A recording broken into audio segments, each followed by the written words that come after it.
9살 아들에게 회초리를 든 아버지의 진짜 속마음. 평생 일군 공장을 뺏겼는데 징용영장까지? 역대급 위기 발생. 살아야 한다, 어떻게든. 일제강점기 가장 뜨거웠던 생존투쟁. 비바람 몰아치는 일제강점기 말기, 평생을 바친 공장도 빼앗기고 강제징용의 공포가 덮친 절망의 시대에도 가족과 동료를 위해 스스로 거인이 되어야 했던 우리 아버지들의 뜨거운 투쟁이 시작됩니다. 전쟁의 광기가 극에 달한 1940년대, 조선의 하늘은 희망 한 점 보이지 않는 잿빛이었습니다. 평범한 사람들의 삶은 매일이 죽음과 맞닿은 사투였고, 내일이 온다는 보장조차 없는 캄캄한 터널과도 같았습니다. 주인공 천태사는 기름때 묻은 손으로 피땀 흘려 자동차 수리 공장 태산 자동차를 일궈냈습니다.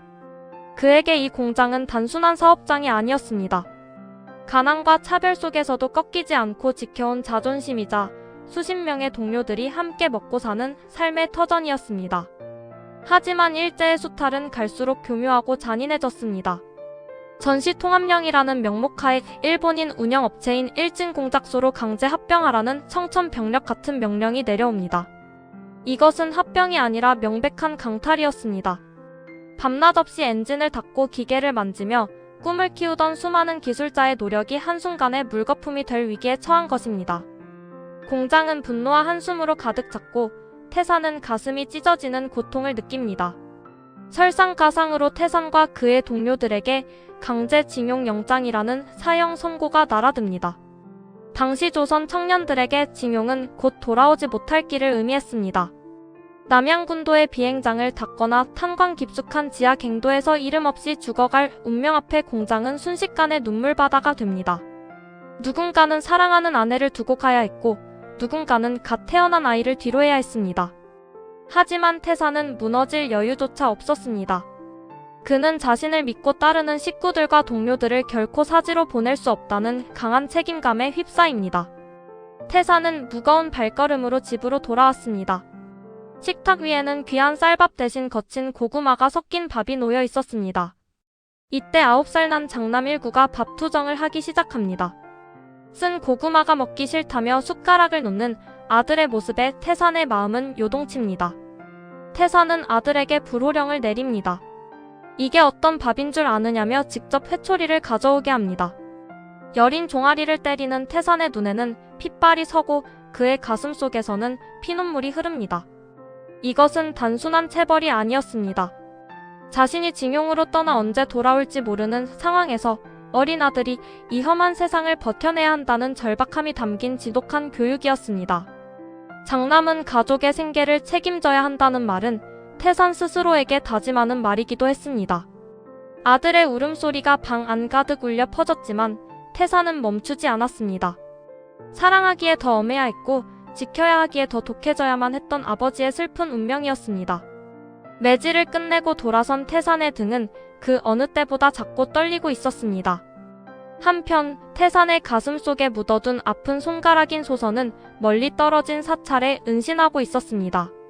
그녀는 병든 몸을 이끌고 차가운 바닥에서 기도를 올리며 하루하루를 버텨내고 있었습니다. 소선은 태산에게 짐이 되지 않기 위해 떠났지만 가슴속 깊은 그리움은 병보다 더 깊었습니다. 죽으면 편할 것 같았지만 내 아이에게 따뜻한 젖을 먹이고 싶어 죽지도 못했다는 그녀의 고백은 모성애가 얼마나 처절하고 위대한지를 보여줍니다. 태사는 소선의 안타까운 소식을 전해 듣고 가슴이 찢어지는 고통을 느끼지만 지금은 슬퍼하고 있을 시간조차 허락되지 않았습니다.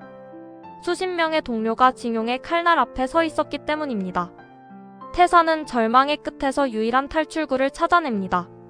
바로 군수산업체로 지정된 금동광산의 운송권을 따내는 것이었습니다.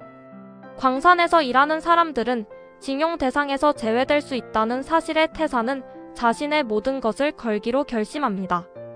그는 무작정 금동광산 사장을 찾아가 단판을 짓고자 합니다. 조선 최고의 요정 조선관에서 마주한 거대 자본가와 권력자들 앞에서 태사는 가진 것 없는 기술자로서 당당히 맞섭니다. 돈도 없고 배경도 없지만 차에 대해서만큼은 우리가 귀신입니다. 태산의 당당한 기계와 진심 어린 호소는 차가운 권력자들의 마음을 흔들기 시작합니다. 실력 하나로 세상을 이기겠다는 그의 집념은 이미 인간의 한계를 넘어서고 있었습니다. 이대로 무력하게 죽을 수는 없다. 반드시 살아서 이 치욕의 시대를 끝내야 한다는 일념 하나로 태사는 가시밭길로 발을 내딛습니다. 자신의 안위보다는 동료들의 목숨값을 짊어진 채 그는 다시 일어섭니다.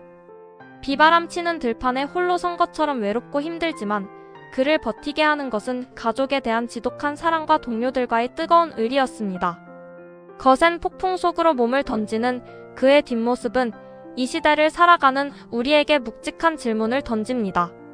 가장 어두웠던 시절, 희망의 불씨를 꺼트리지 않았던 민초들의 강인한 생명력, 그리고 스스로 거인이 되어 폭풍을 막아섰던 우리 아버지들의 위대한 기록은 오늘날에도 여전히 살아 숨쉬고 있습니다.